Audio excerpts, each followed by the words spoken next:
L'an dernier, en République démocratique du Congo, lors de la prise de Goma par les combattants de la FCM 23 le 27 janvier 2025, Gentil Mutumayi a subi, comme de nombreuses victimes, des pillages et des destructions.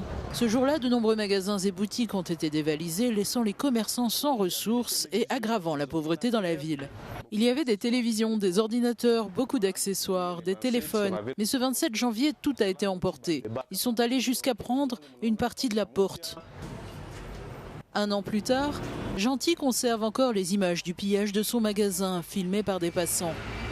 Comme d'autres entrepreneurs de Goma, il a choisi de se relever et de reprendre ses activités malgré un contexte économique fragile.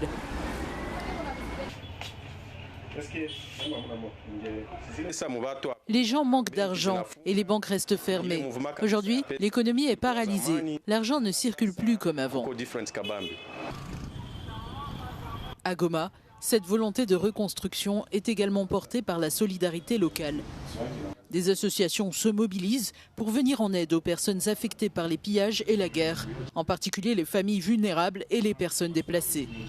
Quand nous avons peu d'argent et tout, on essaie toujours de soutenir financièrement. Parce que nous-mêmes, on n'a pas de financement. On essaie juste de faire des collectes de fonds via nos GoFundMe qui sont toujours en ligne. Et à partir de cela, nous essayons d'assister les plus vulnérables, quoi. Depuis la prise de la ville par le groupe armé AFC M23, les banques restent fermées. Une situation qui asphyxie l'économie locale et complique le quotidien des habitants et des commerçants.